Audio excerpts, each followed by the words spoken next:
Halo, bertemu lagi dengan saya, Ibu Kinan. Kali ini kita akan belajar tentang formulir pengkajian untuk postpartum. Nah, apa saja tujuan kita hari ini? Kita mengetahui bagaimana cara menggunakan formulir pengkajian postpartum. Kemudian kita bisa percaya diri menggunakan formulir ini saat melakukan praktek klinis maternitas kepada ibu pasca melahirkan. Nah, komponen pertama adalah identitas. Jadi ketika kita akan mengambil satu kasus, perlu menuliskan identitas pasien, menuliskan inisial, usia, status perkawinan, agama, pekerjaan, pendidikan terakhir, alamat, inisial suami, kemudian usia suami, agama suami, pekerjaan suami, pendidikan terakhir suami, dan alamat.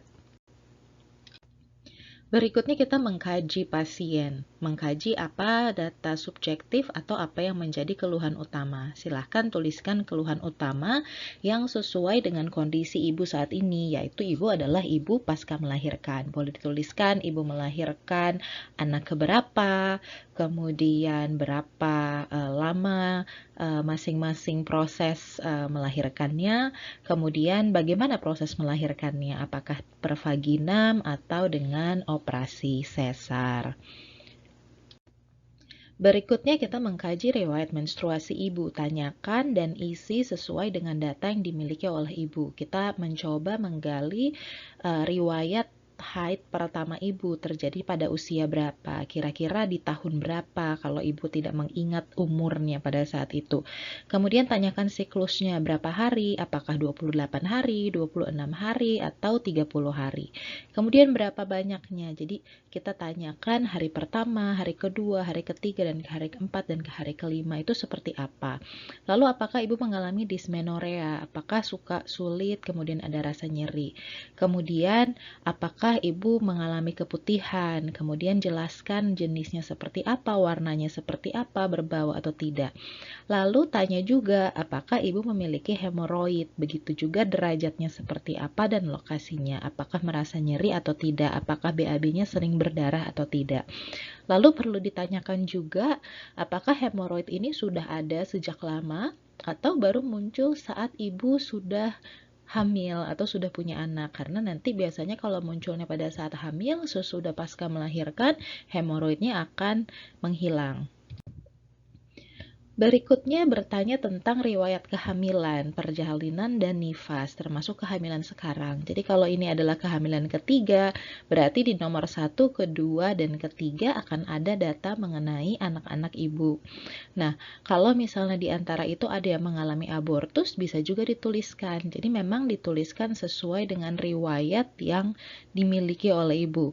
Bila ibu tidak ingat berapa beratnya atau berapa panjang badannya, itu tidak masalah, tetapi bisa dituliskan bagaimana keadaan saat lahir, apakah hidup, apakah ada pertolongan sesudah lahir, atau memang anaknya tersebut meninggal pada usia tertentu. Kemudian tanyakan juga bagaimana pada masa nifas, apakah anak ini ada permasalahan seperti hiperbilirubin, jaundice, atau ada infeksi saluran pernafasan, atau ada infeksi lainnya, dan apakah anak ini mengalami laktasi. Jadi apakah ibu mengasihi, memberikan ASI anak ini sampai umur berapa.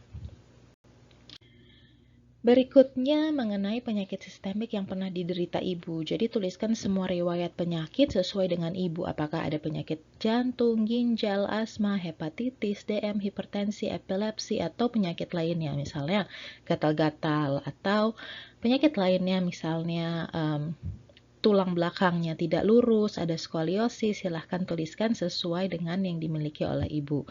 Kemudian tuliskan riwayat penyakit keluarga, misalnya kakak atau adik ada yang menderita DM, ada yang menderita hipertensi, atau ada yang alergi, atau ada penyakit jantung. Berikutnya tuliskan aktivitas sehari-hari ibu, bagaimana pola istirahat atau tidur, jam berapa ibu biasanya tidur, jam berapa ibu biasanya bangun, apakah ibu ada istirahat siang, tidur siang sedikit, kemudian pola makan seperti apa, apakah makannya teratur atau tidak teratur, lalu mandi seperti apa, begitu juga dengan hubungan seksual, berapa lama atau kapan ibu melakukan hubungan seksual, dan Juga tanyakan mengenai pekerjaan. Apakah pekerjaan ibu membutuhkan ibu untuk selalu setiap hari masuk atau cuma sesekali saja harus bekerja? Tuliskan benar-benar sesuai dengan aktivitas yang biasanya ibu kerjakan. Berikutnya masuk ke pemeriksaan fisik untuk data objektif. Ketika kita mengkaji tanda-tanda vital, khususnya ditambahkan dengan tinggi badan dan berat badan ibu sebelum hamil dan saat ini.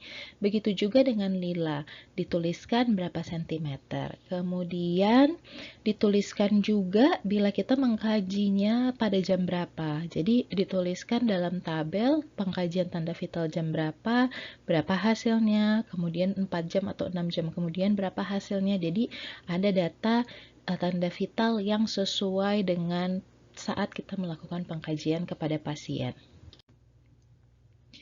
Berikutnya kita mengamati muka pasien, apakah ada edema, konjungtivanya seperti apa, bagaimana stelar matanya, kemudian memeriksa dada, apakah dadanya simetris, melihat mamai atau payudara, apakah sudah ada ASI atau kolostrum, apakah teraba ada benjolan karena ada bendungan ASI, kemudian memeriksa bagian pinggang, memeriksa apakah ada rasa nyeri atau tidak. Kemudian melihat juga bagian ekstremitas tangan dan kaki, apakah ada edema, kemudian betis, kemudian apakah ada varises, dan juga memeriksa refleks untuk patella. Kemudian masuk ke bagian abdomen. Di abdomen kita melihat apakah ada bekas luka atau tidak. Kemudian melihat apakah ada diastasis rectus atau abdominis atau tidak. Melihat bentuk perutnya seperti apa, ada edema, kemudian mengukur TFU-nya di mana, kemudian mengukur apakah kontraksi ibu kuat atau lemah dan apakah terasa lembek atau keras. Jadi silakan dituliskan sesuai dengan pengkajian abdomen yang kita lakukan pada ibu pasca melahirkan. Kemudian di bagian genitalia, kita meminta izin ibu untuk memeriksa bagian vulva dan vaginanya. Saat ibu melahirkan secara sesar, biasanya vaginanya untuk lokeanya tidak terlalu banyak ya. Tapi nanti ketika ibunya melakukan persalinan secara vaginam, biasanya lokeanya akan lebih banyak, kemudian akan terlihat juga mungkin ada memar atau luka episiotomi, sehingga kita juga harus dokumentasikan. Kemudian sekali itu juga melihat apakah ada varises, ada luka yang lain, ada kemerahan, dan ada rasa nyeri. Begitu juga apakah ada bekas luka sebelumnya, misalnya ini anak ketiga, apakah kehamilan yang pertama dan kedua juga ada luka episiotomi, jadi kita bisa cek sekalian. Berikutnya, kita mengkaji mengenai aspek psikologis, apakah ibu ini sudah taking in, apakah ibunya sudah taking hold, atau ibunya sudah letting go. Jadi kita benar-benar mengkaji, melihat, mengajukan pertanyaan untuk memastikan apakah ibu ini sudah beradaptasi dengan fungsinya yang baru sebagai seorang ibu. Kemudian mengkaji riwayat sosialnya, apakah ada perkawinan, sudah berapa lama, kawin yang keberapa, kemudian kehamilan ini apa yang direncanakan atau tidak direncanakan, keluarga menerima kehamilan atau kehamilan ini sebenarnya tidak diterima. Nah, kemudian masuk ke aspek spiritual. Aspek spiritual berkaitan dengan pemahaman tentang proses nifas. Jadi, apakah ada pemahaman-pemahaman tertentu. Misalnya, ibu ini adalah orang berketurunan Chinese ya, jadi mereka dalam 40 hari benar-benar tidak boleh keluar rumah, tidak boleh mandi, melakukan ritual-ritual tertentu. Atau orang Jawa misalnya melakukan ritual untuk 40 hari sesudah bersalin, harus ada minum jamu, harus ada pakai lulur, nah semuanya itu kita perhatikan. Kemudian melihat apakah juga dari sisi keagamaan, kemudian kita bisa melihat apakah ibu ini juga punya pemahaman yang lain mengenai prosesnya dalam pasca melahirkan.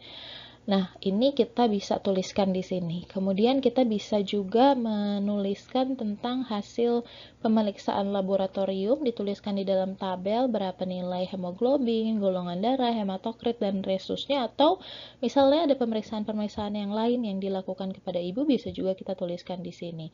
Kemudian bila ada terapi yang diberikan, misalnya obat pengurangi nyeri, atau obat penambah darah, atau vitamin sesudah melahirkan, bisa dituliskan di sini sehingga kita mengetahui obat tersebut apa namanya, berapa dosisnya, kapan diminumnya, dan apa saja kegunaannya.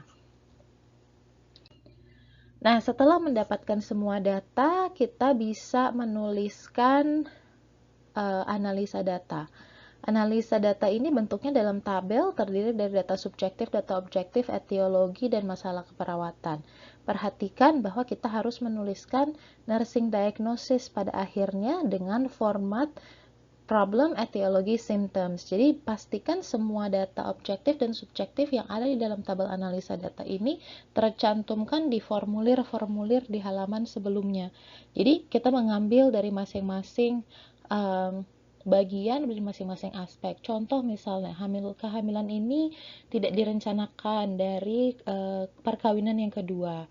Kemudian ada yang mengatakan aspek psikologisnya ibu atau aspek spiritualnya bilang bahwa anak ini adalah anak yang anak terbuang. Nah, itu silahkan dituliskan di data subjektif dan data objektif. Kemudian kita bisa lihat ibunya murung, ibunya tidak ada pegang bayinya, itu semua dituliskan di situ. Kemudian masalah keperawatannya kita pilih sesuai dengan data objektif dan data subjektif yang kita lihat di pasien kita. Mungkin masalah keperawatannya bisa ansietas karena bagaimana masa depannya anak ini, seperti itu. Jadi bisa kita tuliskan sesuai dengan data yang kita temukan di pasien kita. Berikutnya, sesudah kita tuliskan tadi analisa data, tuliskan diagnosa keperawatannya. Bisa menggunakan Nanda, bisa menggunakan SDKI. Jadi nanti pertimbangkan bahwa yang kita tuliskan ini sesuai dengan keluhan utamanya, juga sesuai dengan perawatan pasca melahirkan. Jadi diagnosanya tepat sesuai dengan kondisi kita sedang merawat ibu pasca melahirkan. Berikutnya adalah rencana keperawatan. Jadi di sini kita tuliskan hasilnya sesuai dengan diagnosa keperawatan yang kita pilih. Misalnya tadi kita memilih ansietas berhubungan dengan ketidakjelasan masa depan anak, ditandai dengan ibu murung, tidak mau memeluk anaknya gitu ya. Itu kita tuliskan goal yang mau kita lakukan. Goalsnya bisa supaya ibu tidak menjadi murung, ibu memiliki harapan, kita bisa tuliskan dalam 3 kali 24 jam kita bantu ibu untuk berorientasi terhadap kenyataan dan memiliki semangat untuk hidup. Jadi terus kita tuliskan di situ misalnya tindakan apa yang kita melakukan, apakah tindakan observasi, tindakan mandiri, tindakan kolaborasi, atau tindakan edukasi, sehingga nanti masing-masing tindakan yang kita lakukan diberikan rasionalisasi. Misalnya ibu ini terlihat sangat ansietas untuk masa depan anaknya, mungkin kita bisa menawarkan konseling dengan tenaga kesehatan lainnya, misalnya psikolog yang ada di rumah sakit, sehingga ibu tersebut bisa memikirkan, oh apa yang bisa saya kerjakan. Kemudian gunakan pemilihan kata yang tepat untuk pasien ini, sehingga kita bisa benar-benar merancang rencana keperawatan yang bisa kita aplikasikan.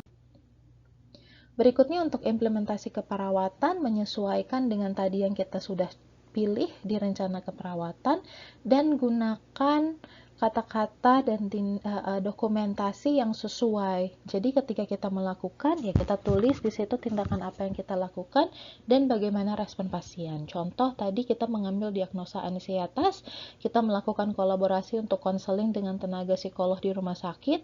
Kemudian tindakannya adalah pasien tersebut menerima konseling selama 1 jam. Respon pasien seperti apa? Setelah pasien ada konseling, pasien terasa lebih happy, lebih senang, lebih bersemangat hidup. Kemudian kita tanya ke pasien apa yang dia mau kerjakan, pasien bilang, oh saya harus bisa lebih kuat karena kehidupan anak ini adalah tanggung jawab saya dan pasti Tuhan akan membantu saya membesarkan anak ini. Nah, itu kita bisa tuliskan di implementasi keperawatan. Nah, nanti sesudah implementasi keperawatan, kita melakukan evaluasi keperawatan. Nah, di sini kita bisa tuliskan SOAP-nya. Jadi, tadi subjektifnya apa, objektifnya apa, asesmennya bagaimana, lalu apa plan ke depannya, apa yang mau dikerjakan lanjutannya. Kalau misalnya tadi sudah dilakukan konseling, plannya apa nih? Oh, kita pertahankan dan motivasi ibu untuk tetap tidak merasa cemas akan hari esok. Nah, kita sudah selesai, kita tuliskan paraf di situ dan nama kita sebagai pemberi asuhan keperawatan. Nah, ketika mengambil kasus ini di rumah sakit, kita harus berkonsultasi juga dengan Bapak Ibu clinical educator. Maka nanti ketika sudah diambil kasusnya, kita memberitahu kenapa mengambil kasus ini, kita menerapkan asuhan keperawatan kepada pasien tersebut, maka kita konsultasi dengan preseptor HN dan CI-nya untuk memberikan tanda tangan. Nah, ini bisa dilakukan baiknya dilakukan sebelum kita mengambil pasien. Tetapi misalnya kita sudah melakukan asuhan keperawatan, berarti kita informasikan kepada Ibu CE, Ibu preseptor, Ibu HN, Bu, mohon maaf, tadi saya sudah interaksi dengan pasien. Ini pasien yang saya ambil untuk kasus kelolaan saya. Nah, harapannya, sebagaimana seorang tenaga kesehatan, pelajaran kita adalah dari pasien. Kita bisa mempelajari banyak hal dari pasien kita, sehingga bisa menjadi perawat-perawat yang baik, yang melayani dengan penuh belas kasihan, dan untuk kemuliaan Tuhan. Terima kasih.